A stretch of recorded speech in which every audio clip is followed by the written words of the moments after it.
talking, but I was on mute. We are No. good to go. Let's get started. Okay, perfect. So, welcome everyone who is in attendance today. I'm super, super excited to be joining you all and being able to talk to you about social media and the impact that it has on our mental health. As this month is the emotional wellness focus, and it has been an amazing month full of wonderful activities. And this just highlights a little bit more in depth on our mental health, but also social media and the impact that it has. If you guys do not know who I am, my name is Brittany Perry. I'm one of the coordinators here at Healthy Lifestyles, the Employee Wellness Program. I coordinate the program alongside Sadie May. I love my job and I love what I do. I have met quite a few of you, but I'm looking forward to the opportunity of meeting more of you as time goes on. And I just wanted to highlight why we're talking about this. I think it's really, really easy to get caught up in this technological world that we live in. And even with the pandemic, prior and now, we use social media for tons of different things. And it's important to know all of the impacts that it has on our mental health, positive and negative. So if you find that you are an avid social media user, this presentation may be for you. But if you are a parent of a child who is using social media and you may think that their consumption level is too much, this is also a great presentation to help understand where they may be coming from, but also how you can address that conversation with them as well. So in today's presentation slash conversation, there is a lot of opportunity for participation. So please feel free to put in the chat box as I ask questions, answers, or any questions that you may have as we go throughout today's conversation. So as you guys can see on the screen, we're going to talk about the positive and negatives of social media, the risk versus the reward, because of course there is always both, the driving force behind our use of social media, our mental health impact that it has on us, and how can we change the narrative, right? Because if there is positive and negative, we want to try to minimize that negative experience, and how can we do that? So just to get an understanding of social media platforms, I think that this phrase is used widely. And as you guys can see the definition on the screen, social media platforms means any user-specific web-based technology intended to create virtual connection through the internet. So I'm curious, there are some platforms listed on the screen. What social media platforms do you guys use frequently? Please feel free to put it in the chat. I'm just curious who uses what that's attending today. Okay. Andrew says YouTube. Okay, that's a big one, right? Yeah. Snapchat, Facebook. Okay. Facebook, IG, Twitter. Yeah, those the three big ones. YouTube, Facebook, Instagram, Twitter, TikTok. Hey, so we have a pretty widespread of users and what you guys are using for social media, which is super interesting. As we go throughout today's presentation, it gives you an opportunity to self-reflect. So take this as an opportunity to take a look at how you are as a user, how it's impacting your mental health, whether it's positive or negative, and what you can do about it. There are so many platforms that can be considered to be social media, and the usage is all over the board. So we may have some of you guys who are individuals that use social media hourly. We're checking it hourly, daily, weekly, or maybe you're not a huge social media user, but you use it once a month, right? It's for everyone, right? But understanding what a social media platform can be very important when trying to set boundaries with our usage and checking in with ourselves. So, as humans, our nature is to be social creatures, right? You guys are no stranger to that. And as we've seen throughout this last year, the last 2 years, the impact that COVID has had on the social aspects of our life has been great. It's taken a huge hit, right? So it's brought social media to the forefront, if now, bigger than ever. So we need some sort of companionship, that support circle, friends, families, coworkers, whoever it may be in our lives. And the strength of these connections can have a huge impact on our mental health and happiness. Being socially connected to others can ease stress, anxiety, depression, and in the same breath, which is really cool, boost self-worth, provide us with comfort and joy, and even to the extent of adding years to our life, which is crazy. So I'm curious, adding to the list of what I just said, or what you guys have experienced, how do you think having a positive social connection and support circle can have such a positive impact on our lives? So what have you guys experienced?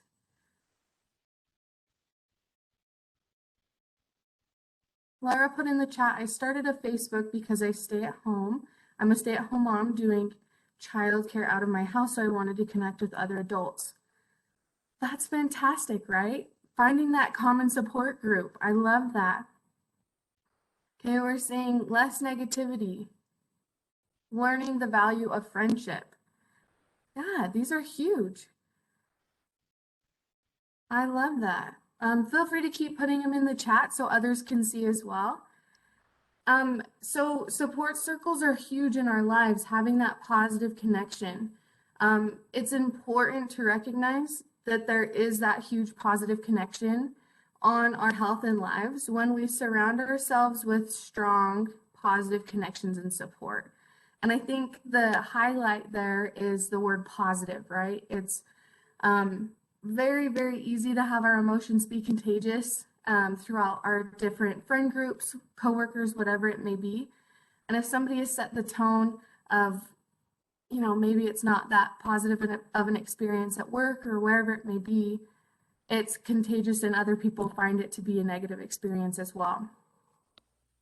In today's world, everything is fast-paced, right? It's so easy to look on social media at one moment and then 20 minutes later you can revisit that same social media website. Your feed is refreshed and there's a million other things going on.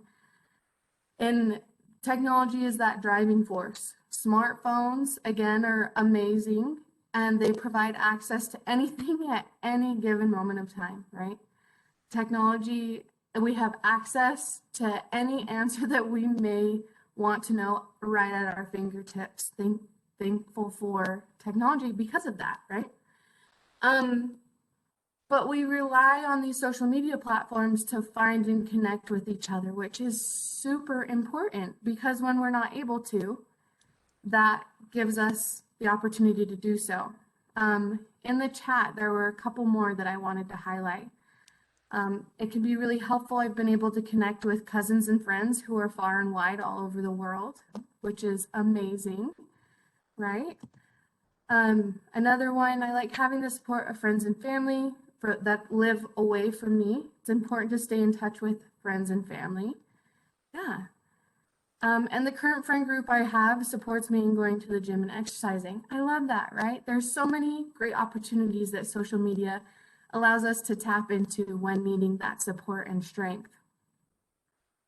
And then at the same time, right, it is important to remember that social media platforms can never really replace that real human connection, but in times of need or not being able to see each other, or if you have friends and family that live across, different states or even across the world, you can connect with them that way in the meantime, which is so awesome. And as you guys have chatted, it's really important.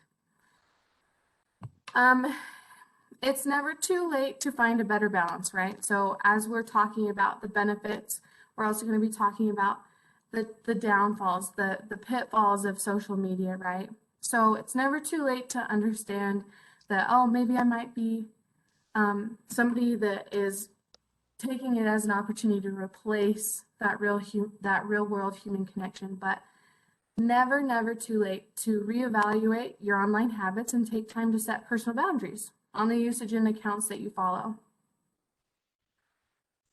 Um, and highlighting some of these social media positives, right? I don't want to overshadow the fact that it can be a very positive thing, as you guys have mentioned.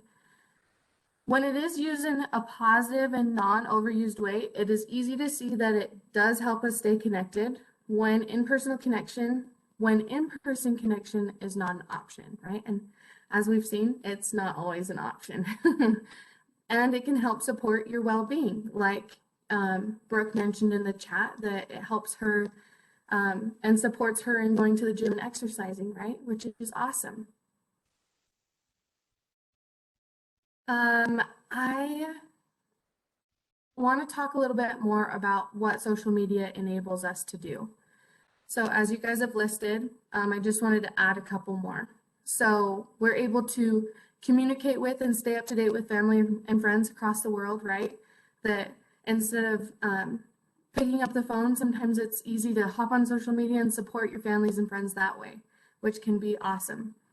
We're able to find new friends and communities with common interests and likes, just like what was put in the chat, that that individual started a group to talk to adults because they're working at home, a stay-at-home mom running a childcare, right? You're able to connect to other people with like interests, which is awesome.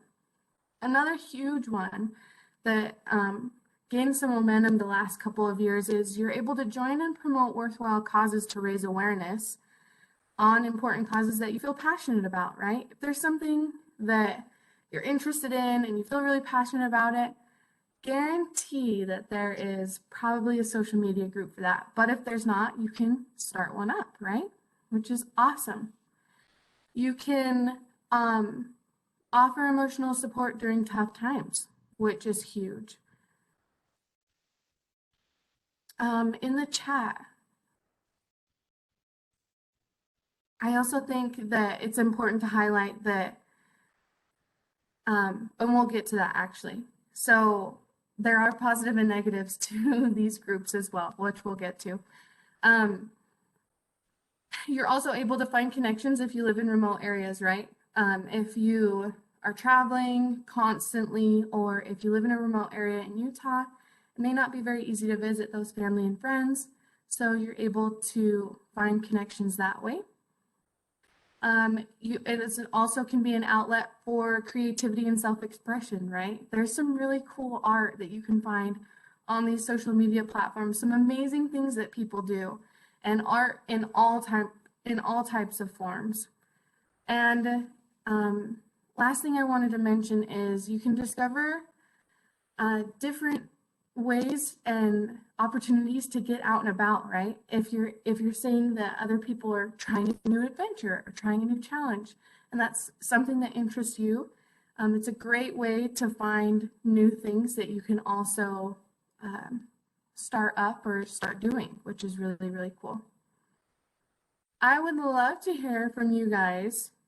Can you think of a time where you found social media as a benefit to you? And if you're willing to share, that's great. Please put it in the chat. And there's no wrong answers. Everyone experiences social media differently.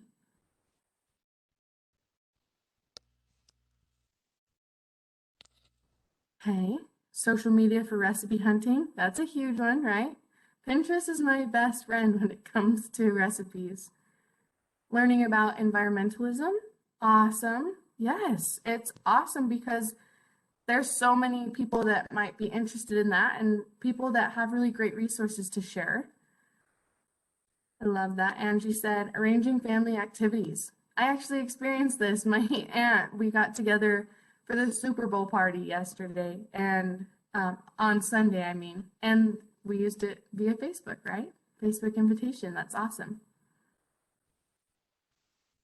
Another one, having baby showers and letting people participate that are out of state. That's a huge one.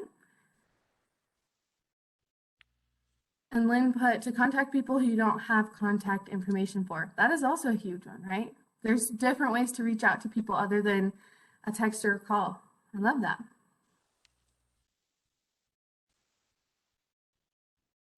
A few more in here. I'm an introvert and fairly quiet. I often get steamrolled in conversation, so being able to express myself on Facebook without interruption has really helped me know myself better. That's awesome. I love that. Being able to participate in conversations and having your voice heard is fantastic. And the last one, I appreciate birthday reminders. That one's so fun, right? That people get the reminder that it's your birthday and they can wish you happy birthday. You guys, these are so many great and positive things on social media that I think are often overshadowed by the negative things. So keep these in mind. These are fantastic. If you want to, keep them rolling so that other people can see these positives as well. Thank you guys so much for sharing.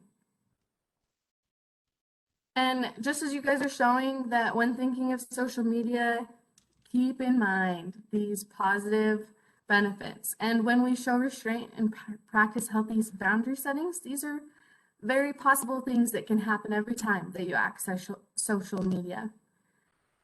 So keep in mind that if you are a parent and you're like, oh man, I have some children that I think overuse social media, have a perspective of that they might be needing some emotional support during a tough time or trying to express themselves or trying to find a new connection, right? Because we may not know the situation all the way around. So again, keep these positives in mind. And we're going to touch on some of the negative things that social media impacts on our mental health.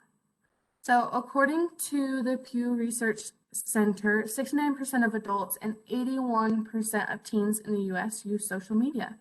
That's quite a bit. And this was a 2018 research. So I'm guessing that that number has gone up, especially with what has been happening in the world the last 2 years with COVID, right? That need for social connection. So this puts a large amount of the population at risk for these negative things that social media can have as an impact. And some of these impacts, some of these negative effects are feelings of anxiousness, depressed, or sometimes if social media's usage is very high, it can present illness it can manifest illness in our body, which is crazy. And I'll talk a little bit more about that in a couple of slides. Since social media is relatively new technology, the research doesn't show long-term consequences. But however, for short-term, there's multiple studies that have found a strong link between heavy social media use and increased risk for depression, anxiety, loneliness, self-harm, and even to the point of suicidal thoughts. So these can be some very large and detrimental impacts on our health when viewing social media. Depression and anxiety. Humans need to have that face-to-face contact like we were saying, right? That we need that for our mental health and having that reduction of stress and mood boost when we have those face-to-face contacts can effectively help us in boosting our mental health, right? Because it's having that eye-to-eye contact with someone who cares about you, right? But the more that you prioritize social media interaction over in-person relationships, the more you're at risk for developing these mood disorders such as anxiety and depression. Another huge one, as I feel like, as you guys mentioned, you are social media users of Facebook, Instagram, Twitter, Snapchat, the whole board, right? All of them, all of those big main ones, is social media can encourage those feelings of inadequacy in our life or our appearance, right? Who's familiar with the phrase highlight reels? In the chat, put yes, no. Just curious if you guys know what a highlight reel is. Yes, yeah. Okay, so it does sound like you guys are familiar with that.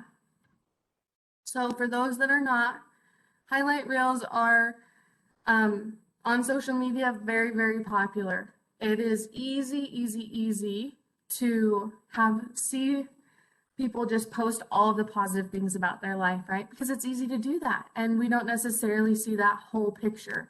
So seeing highlight reels of just people living their best life and, all the best things that people can put forth, but we don't see that full picture. So that can cause, feelings of inadequacy when we're saying, well, they look perfect, or, oh, they had so much fun and they only have fun, or, oh, they never have any hardships or anything like that. Those types of feelings can pop up very easily. Another one that we're going to talk about is filters. Filters can be super fun, but also, again, not realistic. We'll talk more about that in a little. And I want to talk about isolation. And this one seems kind of interesting, right? Because you're on social media and you feel that connection with other people. But in reality, high usage of Facebook, Snapchat, and Instagram increases feelings of loneliness, which is very interesting if you think about it. And when you actually reduce social media usage, you can actually feel less lonely and isolated, which then improves your well-being. And we'll talk about the cycle of social media in a few slides right after this. Now that we know the risk and even perhaps experiencing some of these feelings, I want to talk about a couple more things that happen on social media that we may not be aware of. So about 10% of teens report being bullied on social media, and many other users are subject to these offensive comments. And unfortunately, at some point in our lives, we experience those people that we may deem as internet trolls, right? These people that only put out negative comments, negative things. They never have anything nice to say. And when we're on social media, unfortunately, we are subject to those offensive comments and maybe somebody didn't mean to have it sound a certain way, but because it's not face to face, it's really hard to interpret how they're saying it, right? Because I think, especially when I receive a text message, I read it in the voice and tone that I think that person would say it in. And I think that's something that happens very easily on social media. Two more things when it comes to these negative impacts is cyberbullying. This one is really, really tough, right? Social media platforms such as Twitter, Facebook, Instagram can be these hotspots for spreading hurtful rumors and abuse that can leave long-lasting emotional scars. I think people find that it's easy to hide behind a keyboard or say really mean things to other people that they may not even know, but that it actually has a long-lasting effect emotionally on the individuals that those things are said to. So I think being aware of your presence and how you're saying things and what you're saying on social media is very important, right? Because we do have that impact on other people. And the last one, FOMO. Who's heard the term FOMO? Put in the chat. And if you do know what it is, what does it stand for? Okay, yes. Okay, yep, fear of missing out. Yep, you guys are right on the spot. Okay, joy of missing out. Yeah, there you go. JOMO is another one. Who has experienced FOMO before? The fear of missing out. I will confess I have, for sure. Yeah, it's very, very easy to feel that way, and especially on social media platforms. And actually, social media increases those feelings and thoughts of others having more fun or living better lives than us. Because again, it goes back to those highlight reels that all we're seeing is people that put the highlight of their life out, but never the back end of when they actually may be struggling, right? And then ultimately, this impacts our self-esteem, triggers feelings of anxiety, and ultimately that fuels even greater use of social media, right? Because if we're afraid that we're going to be missing out on something, then we need to go on the platforms and check, right? I want to be up to date with the most coolest or trendiest thing possible, or what's happening with other people. Yeah, Laura put, I wonder how the heck other people can afford their lives, right? It again puts in perspective of, well, maybe like, why don't I have that? Or why, or like, how is that even possible? Or whatever it may be, that, yeah, these people are living the one end of the extreme, but you never can see the other end, right? And another comment is maybe they actually can't afford it, right? So they might be living outside of their means, but they need it for the gram, right? The pic for Facebook or Twitter or whatever it may be, um, on a vacation or whatever, that you might see that on one end, but financially they may be struggling on the other end. Yeah, you guys have a really good conversation happening there. Um, and then again, all of these things result in compelling us to pick up our phone every few minutes to check for those updates, compulsively responding to each alert. Oh, you felt your phone vibrate. Oh, you pick it up and take a look. Or have you ever been in a room where people have notifications on their phone and it makes a sound and you're like, oh, that's a sound for when I get a notification on my Instagram. I better check my phone, and you find yourself picking your phone up, but in fact, it wasn't even your phone, right? Um, so keep in mind, are you finding yourself feeling the need to pick up your phone every few minutes to check for updates? Again, good self-reflection. If not, that's great too. Okay, so we want to talk about the risk versus the reward, right? Again, now we know the positives and negatives of social media. We've got to understand the whole perspective, right? Social media has a reinforcing nature about it. As you guys are probably familiar, I am very familiar with that. Since you don't know the actual content that's going to be popping up until you see the app, when opened and using it, it activates um, the reward center in your brain, which releases dopamine, a feel-good chemical, and it's linked to pleasurable activities such as food and social interactions. And because of that dopamine being released, the platforms are designed to be addictive, just like slot machines, right? You never know what you're going to get when you open up the app. Or you can open up the app, set it down, 20 minutes later, it's something completely new, right? So I have a question for you guys. Now that we know the negative part of social media, what do you guys think keeps making us come back for more each time when we ultimately know that this has a negative impact on our health? Okay, connections. Yep, it can be an addiction.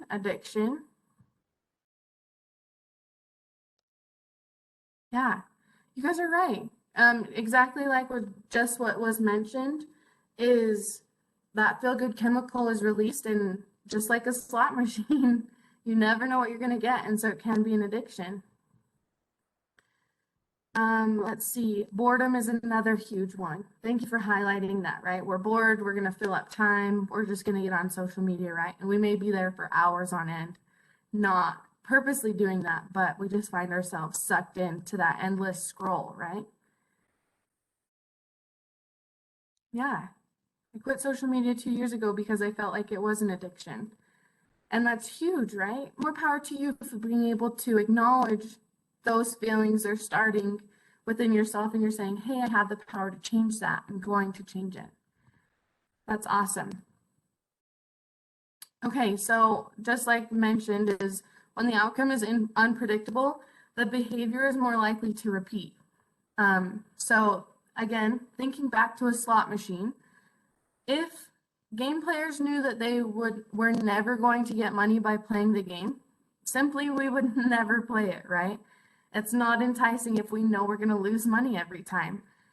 But the idea of a potential future reward keeps the machines in use, just like social media sites.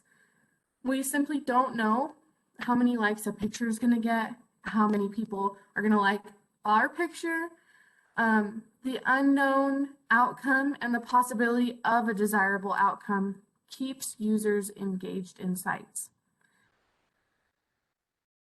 which is really interesting. So continue on your reflection, right? Are you finding yourself being that individual that's constantly seeking for those likes, or do you know people that are, right? Because it's super, super easy. You post a picture and you're like, oh, I gotta check. I gotta check my phone really quick to see how many likes I've gotten. And then an hour goes by, and then you check again, right? So the outcome is unknown, and that's why we keep coming back to it, just like an addiction. So the Center for Health Research suggests that people who frequently use social media feel more depressed and less happy in life than those who spend more time on non-screen related activities. So this more trouble can happen when you are place too much emphasis on the interactions that you receive or don't receive on the content you share. So again, for instance, if you post a picture hoping to receive likes or certain comments and you don't get the feedback that you desire, you may feel disappointed or not validated in the way that you were hoping, right? Another one is you may also experience disappointment when comparing your post to those of others. So you're like, oh, well, my friend just went on a trip and they got this amount of likes, and I just posted a picture of my trip and I didn't get as many. How come, right? We're looking for that validation, which can be a very slippery slope, right? And then when posting that, and maybe you did have the experience that you wanted, right? Tons of people liked your post, tons of people liked and commented in the comment section. Couple that content with the structure of potential future reward, just like a slot machine, and you get that recipe for constantly feeling the need to check the social media platforms. So back to the conversation of filters. Like I was saying earlier, filters are fun, but also super fake. And I laugh about it because it's so easy to look at a picture or an image that somebody has used and put a ton of different filters on, and I can find myself saying, oh, but why don't I look like that? And it's literally humanly not possible, right? Because it's your phone making those changes. So filters are a great example of how social media can be positive and negative in the same breath. So filters can be super silly, right? When you, for instance, face swap. I remember when face swap first came out and people were face swapping with everything. Babies, dogs, spouses. If there was a piece of food that looked like a face, it would face swap your face with the piece of food, right? It can be super funny and super fun at the same time. Gives everyone a good laugh. But, and then in the same breath, right? There's filters that can whiten your teeth or change the distance between your eyes or change your eye color or your hair color or airbrush any imperfection that you may think that you have.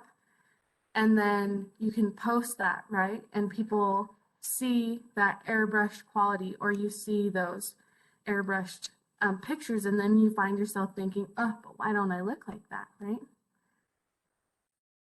I agree, Laura. Laura put, I have worried about the impossible pictures on Instagram and how they're affecting my 18-year-old daughter. It is very, very easy to get sucked into that, right? Because it's that 4-second scroll. You see the picture, you think in your mind, oh, why don't I look like that? And then you can continue to scroll, and it's those pictures one after the other, which can wear down that internal dialogue that's happening inside of our minds. So I need you to be aware the catch, right? There's a catch to the filters, is even though we are possibly, we're all aware that filters are a thing. And for the most part, a lot of people on Instagram, Facebook, Twitter, whatever it may be, are using filters. And sometimes you can tell because you can see that there's no blemishes or the color of the background has changed, whatever it may be. Constantly seeing those pictures and highlight reels can make it feel impossible to live up to other people's lives, right? I think we've all experienced in some degree or another taking a look at a picture and noticing ourselves saying, well, why can't I live like that? Or why don't I look like that? Or why can't I have that? Laura, and it goes back to those impossible pictures and how they affect that internal dialogue. So again, an opportunity to reflect. That the filters are where it can be a slippery slope with our internal dialogue, because we have this internal dialogue that runs day in and day out. And when we're viewing social media and we're on it constantly, or we feel like our use may be too excessive, it's shifting our internal dialogue, whether we know it or not. And it's becoming morphed, right? Because then we're starting to think, well, why can't I have that? Or why don't I have that? So take a second and reflect. How are you talking to yourself after you see a day's worth of social media content that was nothing but other people's highlight reels? Does it make you feel grateful and content with who you are and the life that you're living?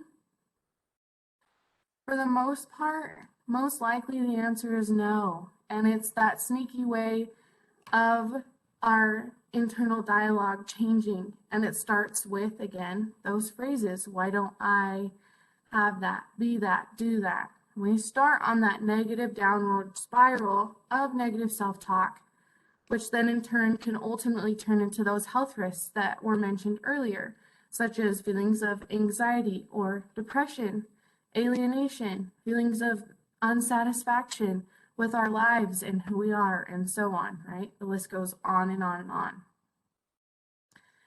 So social media platforms are designed to catch our attention and hold it mindlessly, right?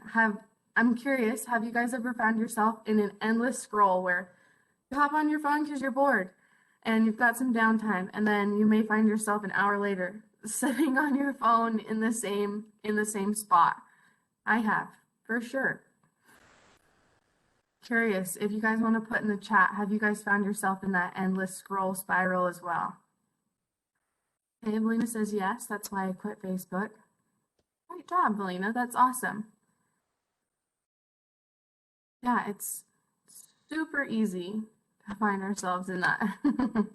And you know what? Sometimes that's okay too, right? Just acknowledging where we're at, and if that's something that we're doing day in and day out, or every so often, right? Again, moderation. Brittany, while people are putting things in the chat, Yeah. I love how you bring up, when we look at maybe other people or other things, we think, well, why don't I have that? I think a lot of the thoughts too is, well, I am going to change this about my life so I have that. For example, if you're looking at certain people, especially if you are, yeah, a young girl like Laura mentioned, her 18-year-old daughter, maybe they think, oh, well, if I go on a diet, I can look like this. Or if I do this, then I can have that. And so I think that's another way of altering our brains too, is we start to think that we start to fabricate our wants and our Mhm. needs based on what we're seeing. And really, if you go to the origin of where that even came from, it's probably from looking at other people. Yeah, 100%, right? It goes back to those comparing thoughts of, oh, well, now because this person says I need it now, I must need it, right? To be happy or to be healthy or to look a certain way. Thank you for mentioning that, Sadie. Let's see. Okay, so we've got a couple more people that said yes, that's why I quit completely. And Valina put in the chat, even though she quit Facebook, she has to remind herself not to replace the scroll with another mindless activity, right? Is that where you were going, Valina? Just with another social media platform? That's a huge one, right? So this is how companies ultimately make their money is through that endless scroll, right? But like what we were talking about, the experience is often related to, again, that same feeling of the slot machine gambling scenario, that social media creates those psychological cravings. The more you're rewarded or the more that you see these things that you perhaps may want, the more you want to spend on social media, even if it becomes detrimental to the other aspects of our life, such as our relationships or our perspective of ourselves, or, even to the point of feelings of anxiety and depression. Um, it can be super detrimental. And again, it causes for time for self reflection or starting that conversation with your loved ones as well. Being that good example, right? Do you have a good relationship with social media yourself? And are you able to share that with others and share that experience with others? So, I want to talk a little bit further in depth about masking underlying problems with social media. Many of us may find ourselves using social media as a security blanket. I can tell you personally, I have found myself in an awkward situation or maybe a situation where I was feeling lonely or anxious. And I'm like, well, I don't know what to do or say, so I'm going to flip on social media and take a look there, right? And so that I don't necessarily have to deal with that awkward situation or those feelings of lonely or anxiousness. So, of course, and I'm sure many of you have also done this, is we turn to our phones and log on to social media. But when we do that, it denies us that face-to-face interaction that could ultimately ease our anxiety as we would have the opportunity to make new friends, right? It can be uncomfortable to make new friends or put yourself out there. But long term, making those new friends and connections and having that face-to-face connection can impact our health positively, right? Having that good support circle, like we talked about. Heavy social media could also be masking other underlying problems, such as feelings of stress, depression, boredom, um, or you're spending time on social media when you're feeling down or lonely. It is that constant, it's a very easy and constant distraction for ourselves from those unpleasant feelings or moods that we don't feel comfortable with. So, while it can be difficult to deal with awkward situations, meeting new people, putting yourself out there, ultimately allowing yourself to feel those emotions can open you up to finding healthier ways to manage and cope with those things, right? Because then when that same situation arises in the future, where we now have those coping mechanisms, or we're like, oh, hey, we've been here before, we can handle this, right? Instead of turning to social media. And then again, when we experience that same situation, we're not finding ourselves feeling those same things, that we have the tools, we have the confidence within ourselves to deal with those emotions or deal with that situation. Ooh, Lara put a fabulous comment in the chat box. I'll read it out loud. She said, one of the more worrisome things I've seen is how people are rewarded for posting fitness or diet stuff. I never comment on those posts because I feel that one, it's not healthy to think about health all the time. Two, lifestyle changes don't come in sound bites or snapshots.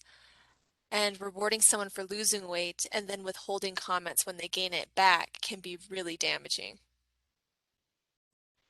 Oh, Well, sorry, go oh, ahead, Sadie. so profound. I couldn't say it better than myself.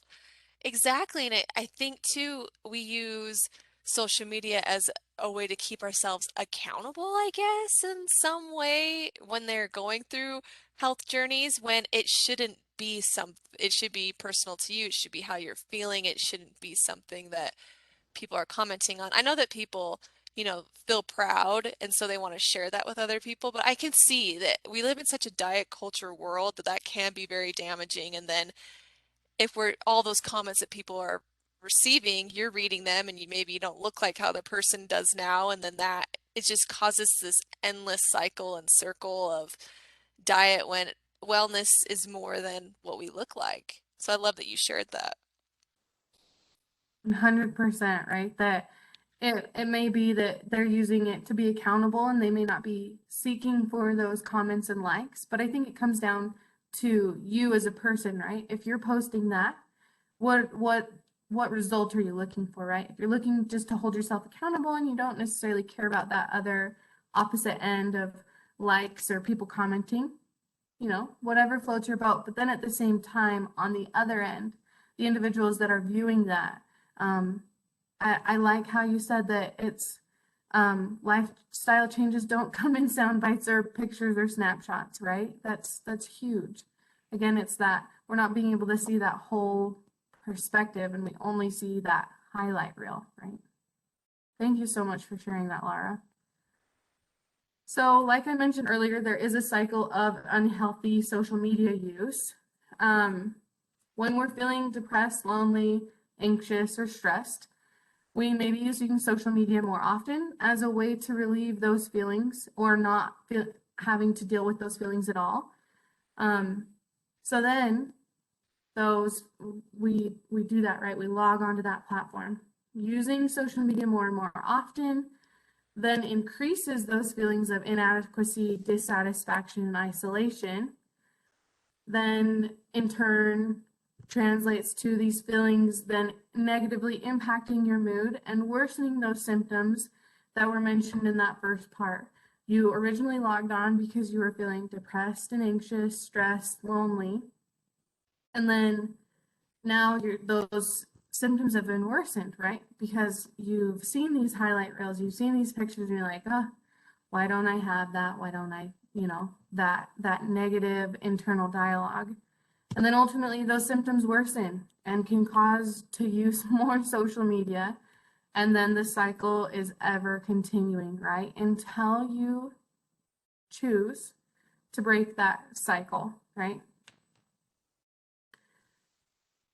So I want to talk about the signs that you can see of overuse and impact on your mental health.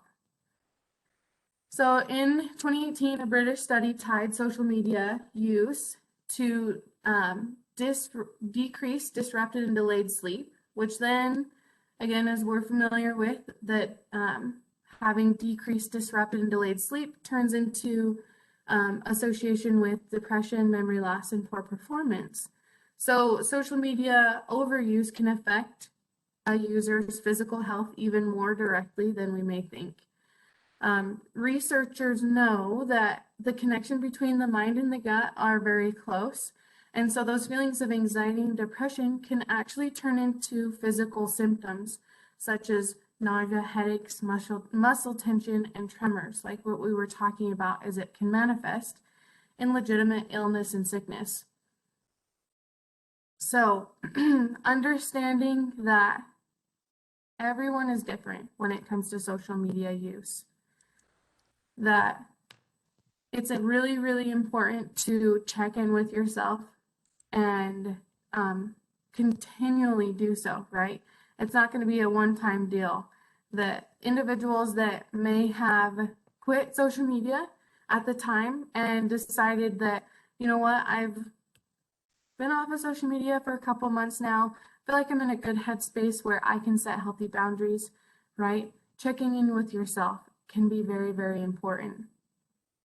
So, since everyone is different, what you may consider social media overuse for you may not be the same for another individual. And for this is the reason you need to take a moment to check in with yourself every so often, right? Just like for our mental health, we need to check in with ourselves, or after a long day, asking ourselves, how are we doing? Same thing with social media, because it can be a very powerful tool for positive impact, but also a very powerful tool for negative impact as well. So there's no specific time spent on social media that has been deemed overuse, right? Again, this is a very personal thing, that frequency that you're checking your phone for updates or posts, that's ultimately what indicates that unhealthy balance of social media use. So, are you finding yourself impulsively needing to check your phone? Are you on social media constantly throughout the day, which isn't allowing you to get any work done, or you're losing focus, things like that? So, ask yourself, do you know how much time that you realistically spend on social media platforms daily? Are you constantly checking notifications? If you find yourself answering yes to either of those things, it might be time to reevaluate your presence on social media. It's also specifically related to the impact of time you're spending on social media with your moods, emotions, internal dialogue, and other aspects of your life. So ask yourself this question. When I view this material on my social media feed, how does it make me feel?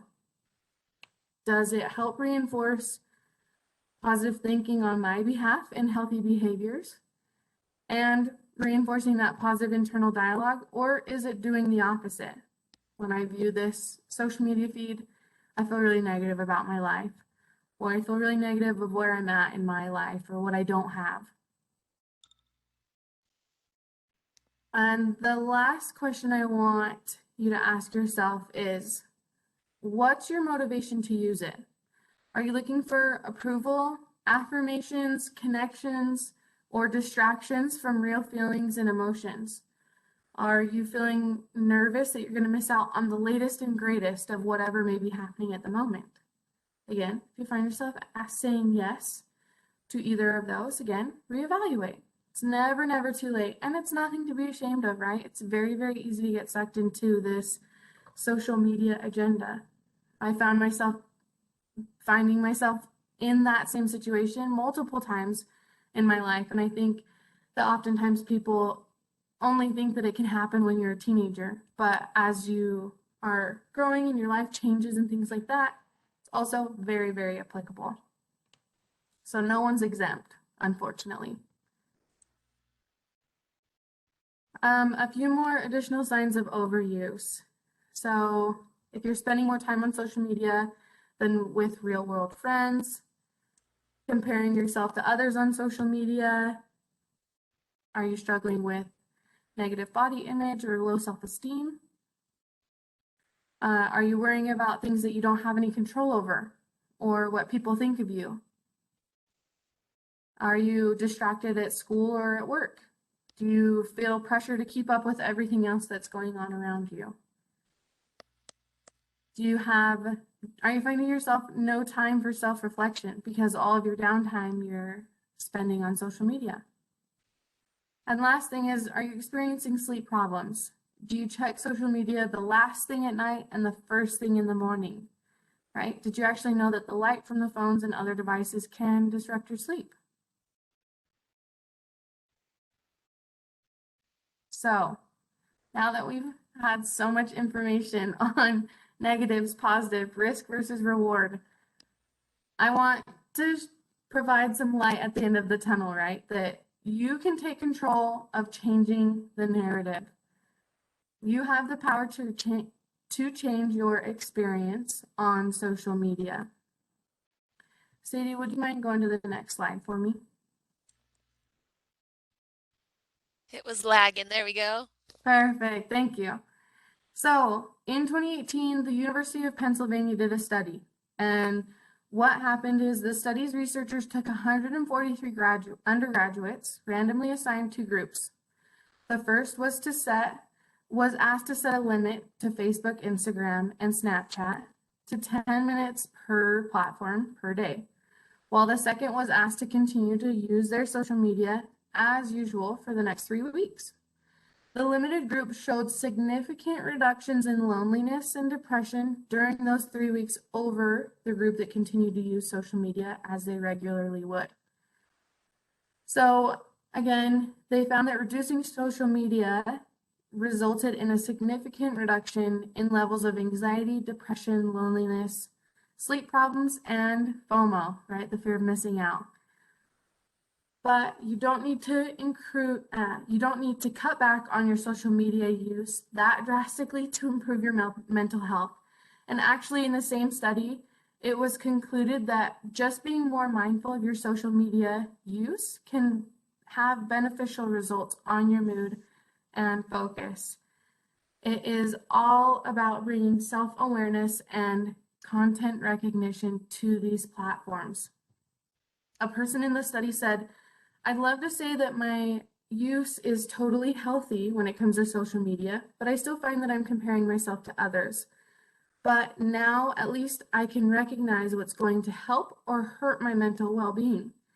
And that she said that I agreed that I'd set self-limits on my app usage to 2 hours a day across all platforms. And now they know that when it's time to log off, I can take care of myself, right? So again, it's bringing that self-awareness and content recognition back to you. What are you seeing that helps make it a positive experience? So this is all about you, right? What is realistic to you? Think to yourself, how can you improve your mental health while still being able to participate in social media platforms, making it a positive experience when you do? And if the answer is, I can't participate in social media platforms while trying to improve my health right now, acknowledge that. There is power within that. Delete those social media platforms, and that doesn't mean that you can never use them again, but it may be that you'll revisit them in a couple weeks or a month or two, you know? So, some options. Use an app to track how much time you've spent on social media each day. Set a goal or a notification letting you know when that time is up. Turn your phone off at certain times of the day or turn on Do Not Disturb. Don't bring your phone or tablet to bed. Or if you do because you need it as an alarm, turn on that Do Not Disturb part on your phone where it doesn't allow for notifications. Disable social media notifications. I don't have them on my phone because I find that I get easily distracted, right? At everything, little thing that somebody sends me, likes, whatever, it pings. It's too much for me. So if it's too much for you, turn off the notifications. And last thing I want to talk about is clean out who you follow. If you find that your social media reel is too much and there are too many things going on of you're finding yourself with that negative internal dialogue, click that unfollow button. It is so refreshing to click the unfollow button and they don't know on the other end. So it's going to be totally fine. So find what helps you making your social media use a positive experience. Again, that's the challenge for today, that if you are a social media user or if there is somebody that you love that is, and they're struggling at this time, challenge them to do the same thing. Clean out who they follow, or, you know, take an opportunity to talk about turning their phone off every once in a while, or tracking how much time that they're on social media. And that is all I have for you guys today. The next slide is just resources and studies that are referenced if you're interested in learning more.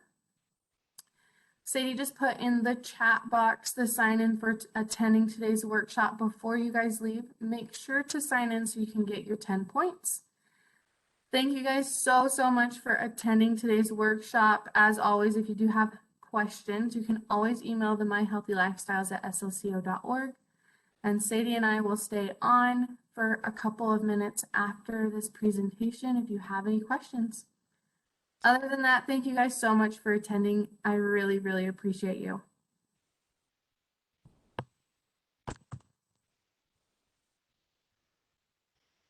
Angie put in the chat box, she's noticed such a big difference in the past 2 years. She's not sure she'll ever go back. That's awesome, Angie, Andy. yeah, you don't have to. If you if you're feeling better without, fabulous. Agreed. I didn't ever have social media, just like LinkedIn and those types of, just LinkedIn, you know, when you're looking Yeah. for a job. But when I started planning my wedding last year, you had to use social media. Like I couldn't like anytime I'd reach out to, you know, a florist or a DJ, they're like, "Oh yeah, check out all my stuff on social media." Or sometimes people didn't respond by email. I had to like make a little Instagram to DM them to finally get them to respond. So it's just crazy how it's so intertwined and ingrained in our lives. Yeah, that the shift of communication has swapped over from text and call to check out my social media or instant message me or something like that. Yeah, Yeah. I know. Yeah, or to see someone's portfolio for photos and things. And so, Yeah. Instead of having a website, it's their social media page, right? and I felt a slippery slope. I'm like, oh no, if I start this, I could feel myself just It's getting hard. obsessed. Yeah. Yeah. Let's see. Yeah, Andrew said, I appreciate this webinar, even though I don't use it much. It has given me a few tips and tricks I can use with family members. Yes, absolutely. And I think, Brittany, you touched on a lot of things too that we do without social media, comparing ourselves to people Hmm. or just, using the security blanket of maybe we're not getting on social media in social situations, but we could be trying to text somebody else or checking our email. So I think a lot of it is applicable to people who don't even use social media. Yeah, for sure. And it's just really interesting to learn about all the things that's wrapped up in social media and how it does and can really affect our mental and physical health, which is crazy to think about.